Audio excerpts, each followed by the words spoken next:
हरे कृष्णा। बहुत बहुत धन्यवाद माता जी। आपने हमें ये बहुत अच्छे से समझाया, उसके लिए। और जैसे कि हमें पता है आज क्या है, रमा एकादशी। एकादशी। तो रमा एकादशी का जो महत्व है वो हम जानने की कोशिश करेंगे। तो हर बार की तरह हुआ यूं था कि जो कृष्ण भगवान हैं उन्हें प्रश्न पूछते हैं हमारे युधिष्ठिर महाराज कि भाई हमें बताइए कि हे जनार्दन, हे सभी प्राणियों के रक्षक, कि कार्तिक माह के कृष्ण पक्ष में ये जो आने वाली एकादशी है उसका नाम क्या है। कृपया मुझे ये पवित्र ज्ञान प्रदान करें। तब परम भगवान श्री कृष्ण उन्होंने कहा कि नरसिंहा, कि आप ठीक से ध्यान से सुने, जैसा मैं आपको अभी सुना रहा हूं। कार्तिक माह के कृष्ण पक्ष में आने वाली ये जो एकादशी है उसे रमा एकादशी कहा जाता है। वह सबसे शुद्ध है क्योंकि यह सबसे बड़े पापों को तुरंत मिटा देती है और आध्यात्मिक धाम का मार्ग जो है वह प्रदान करती है। मैं कृष्ण भगवान आगे बताते हैं कि मैं अब तुमको जो है इस एकादशी के बारे में और डिटेल में समझाने जा रहा हूं, इसका इतिहास और इसकी महिमा सुनाऊंगा।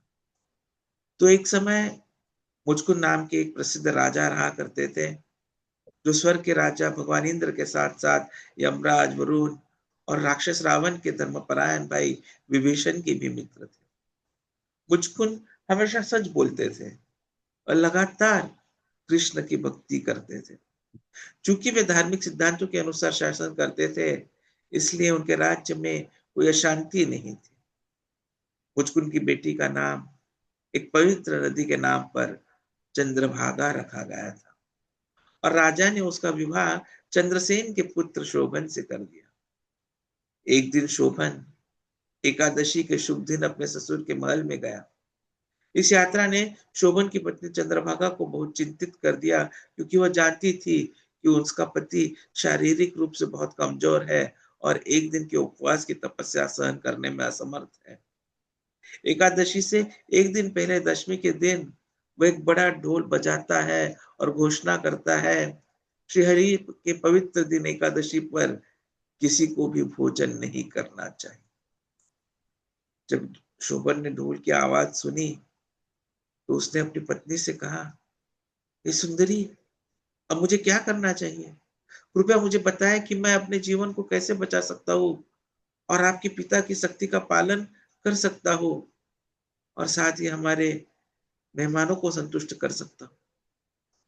चंद्रभागा ने तब कहा, मेरे प्यारे पति, मेरे पिता के घर में कोई भी हाथी या घोड़े भी नहीं। सहमति देने वाले मनुष्य की बात तो की क्या, एकादशी पर भोजन नहीं करते। वास्तव में किसी भी जानवर को श्री हरि के पवित्र दिन एकादशी पर अनाज, पत्ते या भूसा, यहाँ तक कि पानी भी नहीं दिया जाता है। तो आप उपवास से कैसे बच सकते हैं? हे पतिदेव, अगर आपको कुछ खाना ही है तो आपको तुरंत यहाँ से चले जाना चाहिए। अब दृढ़ विश्वास के साथ निर्णय ले कि आपको क्या करना है। तब राजकुमार शोभन ने कहा, मैंने पवित्र एकादशी के दिन उपवास करने का निर्णय लिया है। मेरा जो भी भाग्य है वह अवश्य पूरा होगा। पर ऐसा निर्णय करके शोभन ने इस एकादशी पर उपवास करने का प्रयास किया, लेकिन वह अत्यधिक भूख और प्यास से असहनीय रूप से व्याकुल हो गया। अंततः सूर्य पश्चिम में अस्त हो गया और शुभ रात्रि के आगमन से सभी वैष्णव अत्यंत प्रसन्न हो गए। हे युधिष्ठिर, सभी भक्तों ने मेरी पूजा करके रात भर जाग कर आनंद उठाया, परंतु राजकुमार शोभन के लिए वह रात्रि अत्यंत असहनीय हो गई। दरअसल जब द्वादशी के दिन सूर्योदय हुआ तो राजकुमार शोभन की मृत्यु हो चुकी थी। राजा मुचकुंद ने अपने दामाद के अंतिम संस्कार का निरीक्षण किया और अग्नि के लिए लकड़ियों का एक बड़ा ढेर इकट्ठा करने का आदेश दिया। लेकिन उन्होंने अपनी पुत्री चंद्रभागा को अपने पति के साथ चिता पर न बैठने का निर्देश दिया। इस प्रकार चंद्रभागा अपने मृत पति के श्राद्ध की सभी शुद्धि और अनुष्ठान करने के बाद अपने पिता के घर में रहने लगी। भगवान श्री कृष्ण ने आगे कहा, हे राजन श्रेष्ठ युधिष्ठिर, यद्यपि शोभन की मृत्यु रमा एकादशी व्रत के कारण हुई, तथापि उसके पुण्य के कारण वह मृत्यु के पश्चात मंदराचल पर्वत की चोटी पर स्थित एक राज्य का शासक बना। यह राज्य देवताओं के नगर जैसा था, अत्यंत चमकदार, और इसकी इमारतों की दीवारों में अनगिनत रत्न जड़े हुए थे जो प्रकाश बिखेरते थे। स्तंभ माणिक्य से बने थे, हीरे जड़े सोने के चमक सर्वत्र थी। जब राजा शोभन एक शुद्ध श्वेत छत्र के नीचे सिंहासन पर बैठे तो सेवक पूछ से उन्हें पंखा झल रहे थे। उनके सिर पर एक शानदार मुकुट था, कानों में सुंदर कुंडल थे, गले में हार था, भुजाओं में रत्न जड़ित बाजूबंद और कंगन थे। उनकी सेवा गंधर्व अर्थात स्वर्गीय गायकों में सर्वश्रेष्ठ और अप्सराएं स्वर्गीय नर्तकियां कर रही थी। सचमुच वे दूसरे इंद्र के समान थे। एक दिन सोम शर्मा नामक एक ब्राह्मण जो मुचकुंद के राज्य में रहता था, विभिन्न तीर्थ स्थानों की यात्रा करते हुए शोभन के राज्य में पहुंचा। ब्राह्मण ने शोभन को उसके पूरे तेज में देखा और सोचा कि वह उसके अपने राजा मुचकुंद का दामाद हो सकता है। जब शोभन ने ब्राह्मण को आते देखा तो वह तुरंत अपने आसन से उठा और उसका स्वागत किया। शोभन द्वारा आदर पूर्वक प्रणाम करने के बाद उसने ब्राह्मण से उसका कुशलक्षेम पूछा और अपने ससुर, उनकी पत्नी और नगर के सभी निवासियों के स्वास्थ्य और कल्याण के बारे में पूछा। तब सोम शर्मा ने कहा, हे राजन, आपके ससुर के राज्य के सभी निवासी और प्रजा कुशल है और चंद्रभागा और आपके परिवार के अन्य सदस्य भी काफी कुशल है। पूरे राज्य में शांति और समृद्धि का शासन है। लेकिन एक बात है, मैं आपको यहाँ पाकर बहुत आश्चर्यचकित हूँ। कृपया मुझे अपने बारे में बताएं। किसी ने भी ऐसा सुंदर शहर नहीं देखा। कृपया मुझे बताएं कि आपने इसे कैसे प्राप्त किया। राजा शोभन ने तब अपनी कहानी सुनानी शुरू की। क्योंकि मैंने रमा एकादशी का पालन किया था, मुझे इस शानदार शहर पर शासन करने के लिए दिया गया था। लेकिन इसकी सारी भव्यता के लिए ये केवल अस्थायी है। मैं आपसे इस कमी को ठीक करने के लिए कुछ करने की विनती करता हूँ। आप देखते हैं, यह केवल एक क्षणभंगुर शहर है, इस भौतिक दुनिया का एक स्थान है। मैं इसकी सुंदरता और महिमा को कैसे स्थायी बना सकता हूँ? कृपया अपने निर्दोषी से मुझे यह समझाएं। ब्राह्मण ने तब पूछा, ये राज्य अस्थिर क्यों है और ये कैसे स्थिर हो जाएगा? कृपया मुझे इससे पूरी तरह से समझाएं और मैं आपकी मदद करने की कोशिश करूंगा। तब शोभन ने उत्तर दिया, चूंकि मैंने बिना किसी श्रद्धा के रमा एकादशी का व्रत किया था, इसलिए यह राज्य अनित्य है। अब सुनो कि यह कैसे स्थायी हो सकता है। कृपया राजा मुचकुंद की सुंदर पुत्री चंद्रभागा के पास लौटो और उसे बताओ कि तुमने इस स्थान और मेरे बारे में क्या देखा और क्या समझा है। निश्चय ही यदि तुम एक शुद्ध हृदय ब्राह्मण उसे यह बताओगे तो मेरा नगर शीघ्र ही स्थायी हो जाएगा। इस प्रकार ब्राह्मण अपने नगर लौट आया और उसने सारा वृत्तांत चंद्रभागा को सुनाया, जो अपने पति के बारे में यह समाचार सुनकर आश्चर्यचकित और अति प्रसन्न हुई। उसने कहा, हे ब्राह्मण, क्या यह तुमने स्वप्न देखा है या यह वास्तव में एक तथ्य है? सोम शर्मा ने उत्तर दिया, हे राजकुमारी, मैंने तुम्हारे दिवंगत पति को उस अद्भुत राज्य में देखा है जो स्वर्ग के क्रीड़ा स्थलों के निवासियों के राज्य के समान। परंतु आपके पूर्व पति ने मुझसे कहा है कि मैं आपको बताऊं कि उनका राज्य अस्थिर है और किसी भी क्षण नष्ट हो सकता है। इसलिए उन्हें आशा है कि आप इसे स्थायी बनाने का कोई उपाय खोज सकेंगे।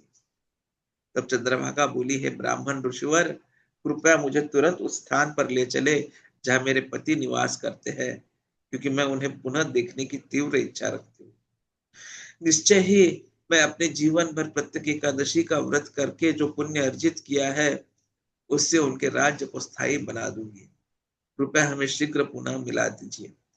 कहा जाता है कि जो व्यक्ति बिछड़े हुए व्यक्तियों को मिला देता है, उसे भी बहुत बड़ा पुण्य प्राप्त होता है। तब विनम्र ब्राह्मण सोम शर्मा चंद्रभागा को शोभन के तेजस्वी राज्य में ले गए। हालांकि वहां पहुंचने से पहले वे मंदराचल पर्वत की तलहटी में वामदेव के पवित्र आश्रम में भी रुके थे।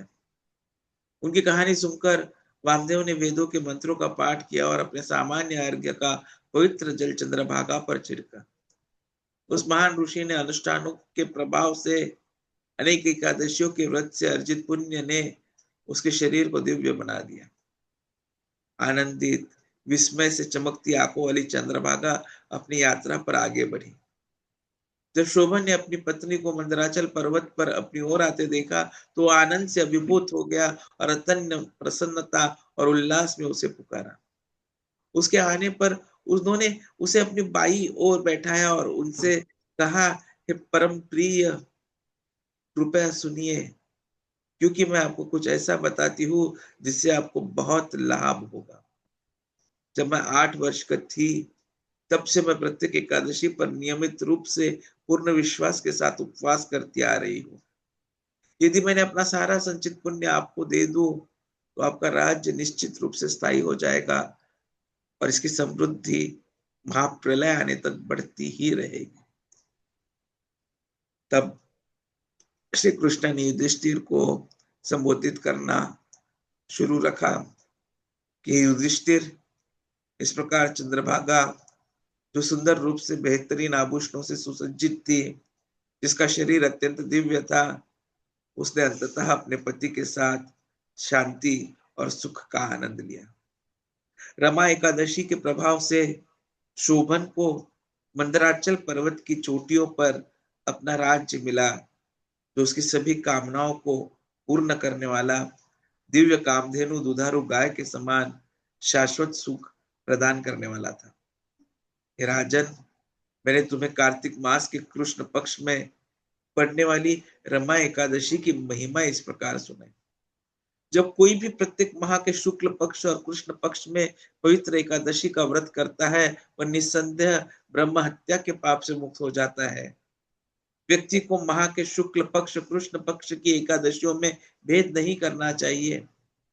जैसा कि हमने देखा है, दोनों ही इस संसार में सुख प्रदान कर सकते हैं और अत्यंत पापी एवं पतित आत्माओं को भी मुक्ति दिला सकते हैं। जिस प्रकार काली और श्वेत गाय समान रूप से उत्तम दूध देती है, उसी प्रकार कृष्ण पक्ष और शुक्ल पक्ष की एकादशियां समान रूप से उच्च पुण्य प्रदान करती है और अंततः जन्म मृत्यु के चक्र से मुक्ति दिलाती है। जो कोई भी रमा एकादशी के पवित्र दिन की महिमा के इस वर्णन को सुनता है, वह सभी प्रकार के पापों से मुक्त हो जाता है और भगवान विष्णु के परम धाम को प्राप्त करता है। इस प्रकार श्री कृष्ण द्वैपायन वेद व्यास के ब्रह्म वैवर्त पुराण के पवित्र कार्तिक कृष्ण एकादशी या रमा एकादशी के महिमा का वर्णन समाप्त होता है। हरे कृष्ण कृष्ण कृष्ण हरे हरे, हरे राम राम राम हरे हरे। तो प्रश्न ये उठता है कि यह जो व्रत धन, सौभाग्य और वैवाहिक सुख के लिए महत्वपूर्ण माना जाता है, उसकी पूजा विधि क्या है? तो सुबह जल्दी उठकर स्नान करें, स्वच्छ वस्त्र धारण करें, व्रत का संकल्प ले, हाथ जोड़कर भगवान विष्णु का ध्यान करते हुए व्रत करने का संकल्प लें। पूजा की तैयारी में घर के मंदिर या पूजा स्थान पर भगवान विष्णु और माँ लक्ष्मी की मूर्ति या तस्वीर स्थापित करें। भगवान को भोग और सामग्री अर्पित करें। तिलक, फूल, धूप, दीप, गंध, तुलसी पत्र, फल या मिठाई अर्पित करें। भोग के लिए गुड़, चने की दाल और बेसन के लड्डू जैसी चीजें इस्तेमाल कर सकते। इस दिन मंत्र में ओम नमो भगवते वासुदेवाय, इस मंत्र का 108 बार जप करने के लिए बोला गया है। और रमा एकादशी की व्रत कथा पढ़े या सुने, रात में जागरण करे, भजन कीर्तन करे, रात में सोना नहीं चाहिए। और व्रत के नियमों की बात करें तो इस दिन चावल, अनाज, नमक का सेवन न करे, फल, दूध या सात्विक भोजन ही करे यदि आप भूखे नहीं रह सकते। अगले दिन शुभ मुहूर्त में व्रत खोले, पारना करे। ब्राह्मण या जरूरतमंदों को दान देना भी शुभ माना जाता है। इस एकादशी का महत्व यही है कि यह व्रत सभी पापों को नाश करने वाला, जीवन में सुख समृद्धि लाने वाला माना जाता है। इस व्रत से देवी लक्ष्मी की विशेष कृपा प्राप्त होती है। यह धन, सौभाग्य और वैवाहिक जीवन सुख के लिए बहुत शुभ माना जाता है। हरे कृष्ण, कृष्ण कृष्ण हरे हरे, हरे राम, राम राम हरे हरे। पारना समय कल सुबह 6:10 से 8:41 तक का है। हरे कृष्णा।